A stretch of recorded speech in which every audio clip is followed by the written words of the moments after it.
望過去滄桑百年，有過幾多凄風苦雨天，東方之珠無過鍛鍊。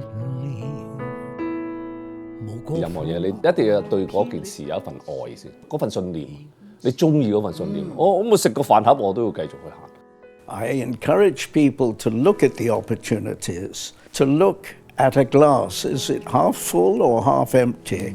我哋都唔知呢個世界應該大家都咁上下啦，大家都為兩餐不相制嘅前世，咁有乜所謂啫？所可以就唔痛苦啦。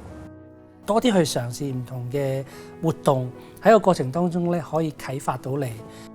香港人嗰個獅子山嗰個精神，係形象好深㗎。